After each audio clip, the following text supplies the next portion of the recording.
कल अपन ने कुछ प्रश्न आप लोगों को करने के लिए दिए थे, तो आप लोगों ने उन प्रश्नों को करने का प्रयास किया होगा। बहुत सारे बच्चों को प्रश्नों के आंसर भी आ जाएंगे, कुछ बच्चों ने प्रयास किया होगा, कुछ कम समझ में आएंगे, किसी को नहीं भी समझ में आएगा। तो आज आंसर देख लेते हैं कि आंसर क्या है।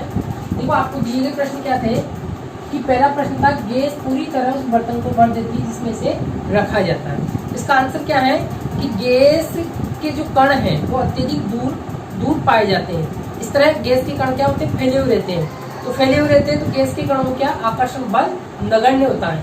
अब नगण्य होता है तो जब गैस को संपीड़ित किया जाता है यानी दबाया जाता है, तो दबाने पर गैस के कण क्या होते हैं, पास आ जाते हैं, जिसके कारण जब इसको किसी बर्तन में छोड़ा जाता है तो वह गैस उस बर्तन को भर देती है। तो ये इसका कंप्लीट आंसर है। मैं इसे लिख देता हूँ। फर्स्ट आंसर है गैस के कण अत्यधिक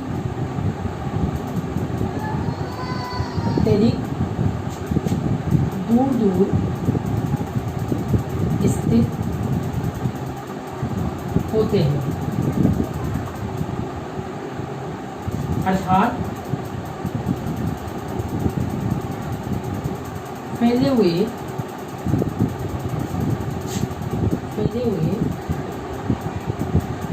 रहते हैं।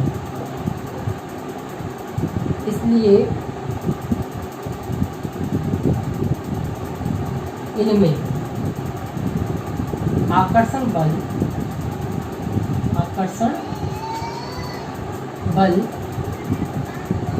नगण्य पाया जाता है, नगण्य पाया जाता है। जब गैस को संपीड़ित किया जाता है एवं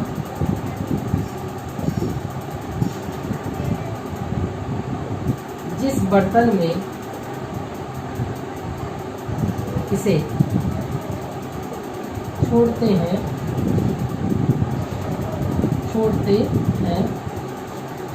तो गैस उस बर्तन को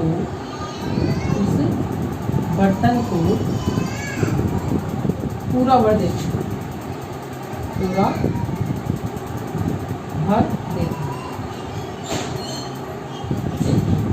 ये आपका पहले का कंप्लीट आंसर। सेकंड प्रश्न देखो, आपका सेकंड प्रश्न क्या है कि गैस बर्तन की दीवारों पर दाब डालती है। तो इसका आंसर भी लमसम इससे मिलता जुलता है।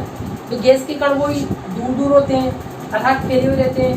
जब उन्हें संपीड़ित किया जाता है और संपीड़ित कर जब गैस को बर्तन में छोड़ते हैं तो गैस अत्यधिक तीव्र वेग से गति करती है, जिसके कारण दीवार को क्या डालती है, दाब डालती है। तो लमसम एक जैसा ही आंसर है। तो सेकंड का आंसर देखो, जब गैस को संपीड़ित कर बर्तन में छोड़ते तो गैस के कण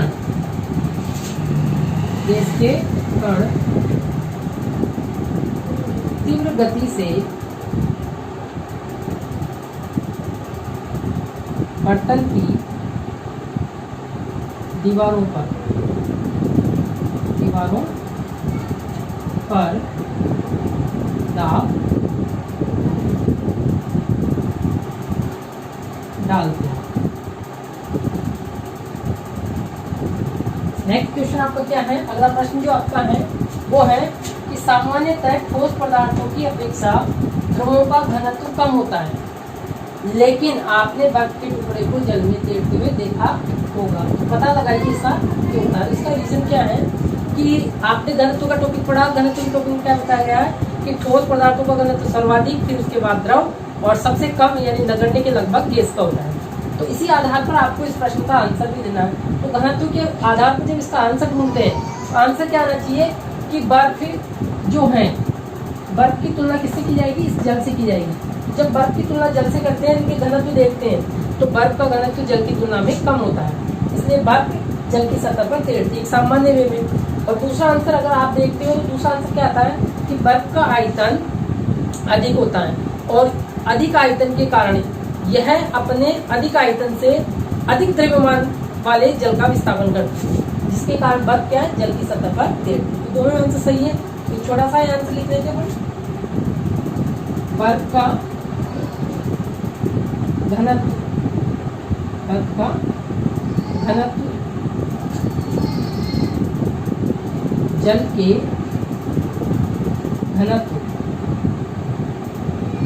से कम होता है, कम होता है, इसलिए बर्फ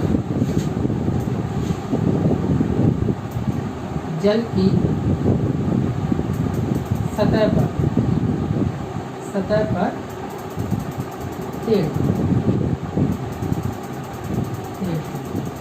कंप्लीट प्रश्न आपके। नेक्स्ट टॉपिक पढ़ते हैं आगे। नेक्स्ट टॉपिक आपका क्या आ रहा है? पदार्थ का अवस्था परिवर्तन। तो पदार्थों की अवस्था तो आपने पढ़ ली है।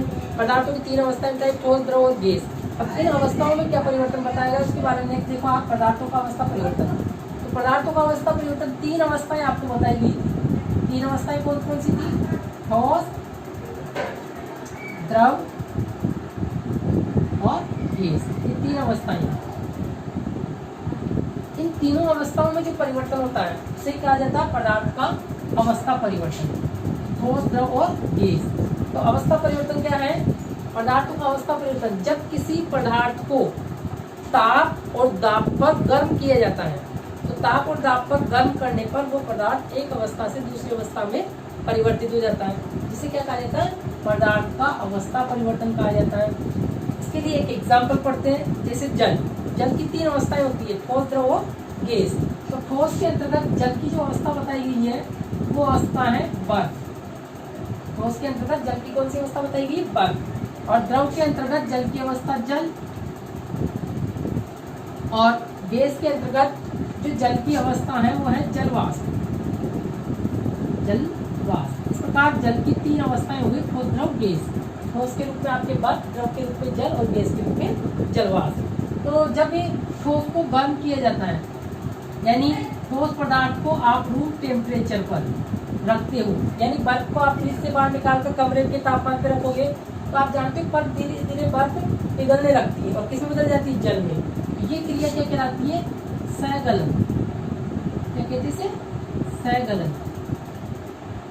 इसे कहा जाता है सहगलन, यानी पिघलना। अब जब द्रव जो जल में परिवर्तित हो चुका है, जब जल को आप गर्म करते हो यानी तापमान बढ़ा देते हो, तो तापमान बढ़ाने पर जल धीरे धीरे किसमें बदल जाता है?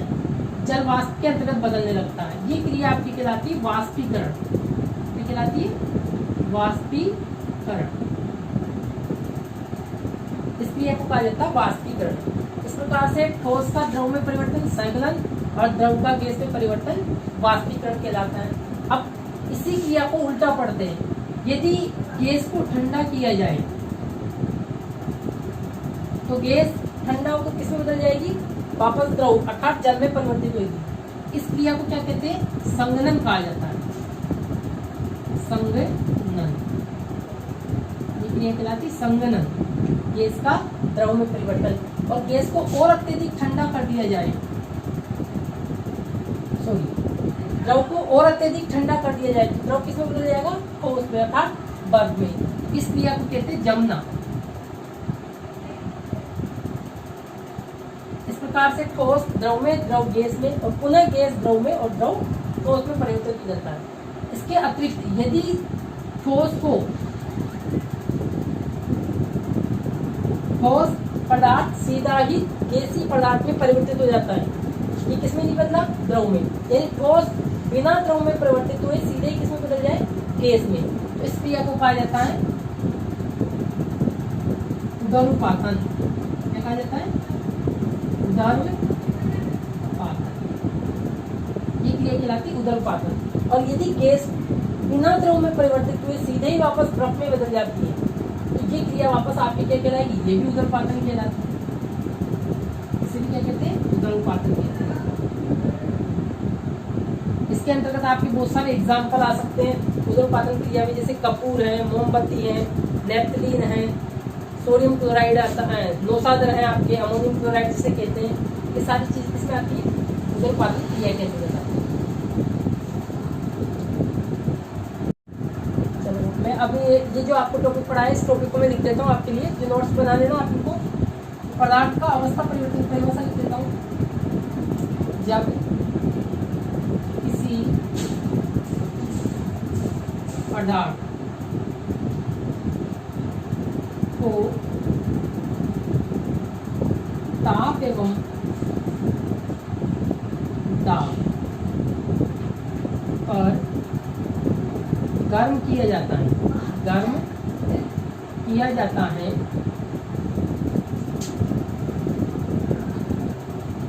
गर्म किया जाता है, तो पदार्थ एक अवस्था से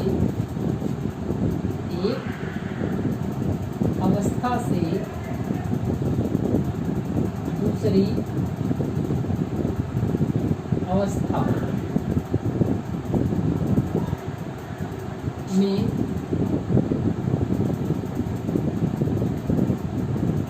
बदल जाता है। इसे पदार्थ का अवस्था परिवर्तन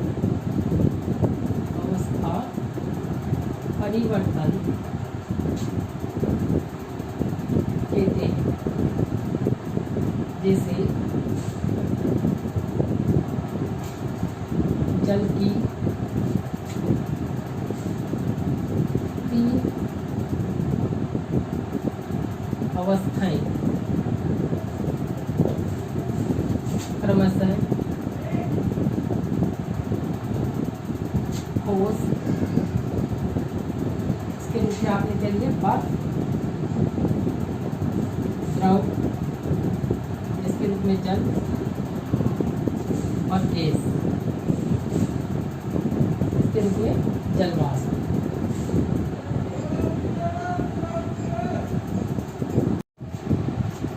तो ये जो आपको टॉपिक है, जो इसकी डिफाइन लिखी है, इसे आपको नोट्स में उतारना है। कंप्लीट आप इस नोट्स में लिख लो, इसके आगे नेक्स्ट पढ़ते।